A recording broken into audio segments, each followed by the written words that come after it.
HD starts now. We are Iowa. Officer Miller was someone that always made himself available to anybody, and he never judged people. He was there to serve them, and he looked at that as his mission, and I truly believe that he fulfilled every bit of that. Tonight, the West Des Moines community continues to honor the memory of an officer killed in the line of duty. Good evening and welcome to Local 5 News. I'm Jack Miller. Outside of the West Des Moines Police Station tonight, flowers and balloons are piling up. It's all for a West Des Moines officer who died in a motorcycle accident yesterday. Tonight, his fellow officers and complete strangers are all feeling the pain of his loss. 47-year-old officer Sean Miller worked in West Des Moines for 21 years. Yesterday, he was killed when a car turned in front of his motorcycle at the intersection of Highway 169 and I-80 in DeSoto. So far, no charges are filed against that driver, but officers stress that the investigation is not over. Miller was on his way back to the Metro after some court proceedings in Dallas County. Tonight, the memorial set up outside the police department continues to grow. Local 5's Amanda Krenz shares how the community is remembering Officer Miller. The rainbow of balloons, the bouquets of flowers, and the flags flying at half-staff. It's all to celebrate a police officer's life, right outside of the headquarters where he spent more than 20 years. Not just dropping off flowers, but actually spending some time and just thinking and reflecting, and it's just very, very impressive. Chief Sean Ledoux says he's watched people around the clock for the last 24 hours stop to pay their respects to Officer Sean Miller. Some place their flowers and leave. Others, like this gentleman who worked with Officer Miller, took a moment with his children by his side to silently say goodbye. To see these little kids and I think they understand it, to be honest with you. And it's really hard to fight back the tears, to be truthful. It's really emotional. 11-year-old Nicholas Farmer was one of those kids, honoring a hero he didn't even know. I saw it on the news, and it's quite sad when police officers pass away because, I think constantly about being a police officer when I grow up. A couple of gentlemen even brought by a flag to drape on Miller's SUV. They said they just wanted to pay their respects. Most people didn't know Officer Sean Miller, but in a way, felt like they did. I just feel a real kinship with these people who give their lives, if they have to help you. We just felt that he was one of ours, and he'd need to show compassion and, help for his family. So that's why we're out here. That was Amanda Krenz reporting. Funeral arrangements are being made and will include military honors. The West Des Moines Police Department says they should have details by tomorrow. We'll pass them along. There is a fund set up for Officer Miller's family. Donations can be made to the Des Moines Police Credit Union. Here's the information on your screen. We'll also post this on our website, weareiowa.com. Now, new information tonight as the Iowa State Patrol continues to investigate yesterday's tragic accident. We've learned Officer Miller was not wearing a helmet when he was hit. But here in Iowa, there are no laws requiring it. Local 5's Orko Manna joins us from the scene of the accident with more on this ongoing debate, helmet or no helmet. That's right, and that's why that's really such a divisive issue here in Iowa. I'm here in DeSoto, which is where the accident happened. If you take a look over here, it's a pretty big road that gets pretty busy during the day, and it's places like this where wearing a helmet could save someone's life. But motorcycle riders say they think that they still want their freedom to choose. Randy Hands has been riding motorcycles for years and knows safety can be a concern. As a rider, you don't want to become a statistic. I do wear a helmet. I have multiple motorcycles. So when I wear my helmet is based on how I feel with which motorcycle I ride. The faster the bike, the more apt I'm to wear a helmet. But deciding when to wear a helmet is a matter of personal freedom. I would choose no, because that's my choice. There again, I wear my helmet when I want to. I don't want to have to wear it.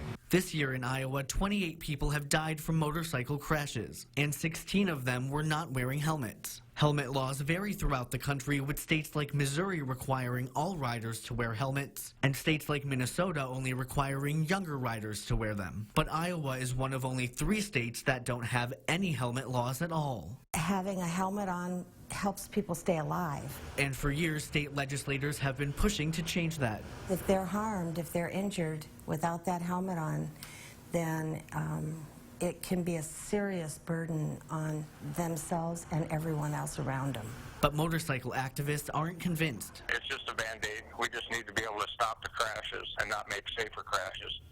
And unless your focus is not on stopping crashes, you're just not in the right area. Some motorcyclists agree that it's up to drivers to make a change. You gotta pay attention. Is there anything else that you wanted to add? Pay attention. Pay attention what you're doing out there.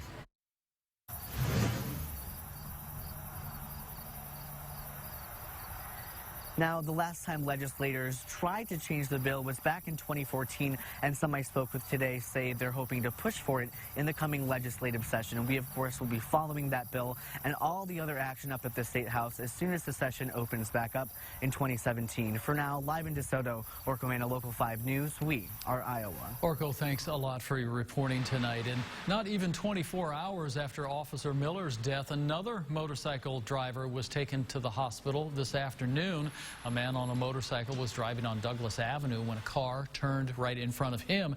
He was lucky. He only suffered minor neck injuries. The war within the Republican Party continues tonight. Donald Trump is doing his own thing while party leadership is reaching out to try and limit the damage. But Republican leaders see a campaign imploding and are practically begging Donald Trump to rein it in a little. The head of the RNC, Reince Priebus, called Trump personally to express frustration with the direction of his campaign and the attacks on the parents of a fallen Muslim American soldier. The concern comes as Hillary Clinton has now opened up a 10-point lead over Trump. Republican leadership tells ABC they're working on contingency plans should Trump actually drop out of the race, though so far there's no indication that he has even considered that. Meanwhile, Hillary Clinton, not missing her opportunity to knock Trump, stopped by a Thai company in Denver yesterday. I really would like him to explain why he paid Chinese workers to make Trump ties. And don't forget, Donald Trump will be making his way to Des Moines tomorrow afternoon. The nominee will be speaking at the Community Choice Credit Union Convention Center at about 3 o'clock tomorrow. And just across the street at the Wells Fargo Arena, there's going to be a big concert following right after Trump's comments. Slipknot from Des Moines and Marilyn Manson will take the stage at night. So it's going to be a wild night downtown. Des Moines police will be working closely with the Secret Service with that busy night in downtown Des Moines.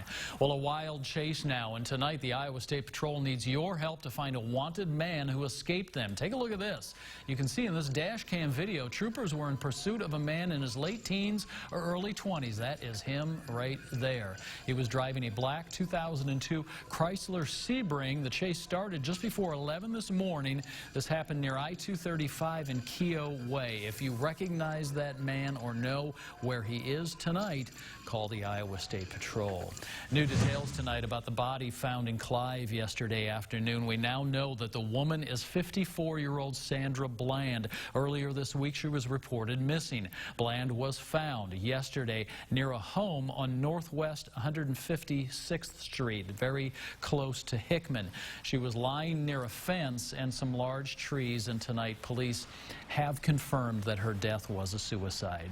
Also, new details tonight in the search for Jasper County thieves. 29-year-old Nicholas Hartgers was found and arrested Wednesday and charged with several counts of burglary and theft. Also arrested in connection with the case is 31-year-old Summer McAllister of Newton. She's been charged with aiding and assisting Hartgers, among other charges. Both are being held at the Jasper County Jail. Coming up on Local 5 News at 10, more information about the algae growing in Des Moines' drinking water. Then we're closing in on the kickoff of the college football season. The Local 5 sports team takes you to Jack Trice to see how Iowa State's new coach is preparing for the season. Was it hot enough for you today? Well, a lot of folks want cooler weather, and we've got that in the forecast. We'll talk about that coming up.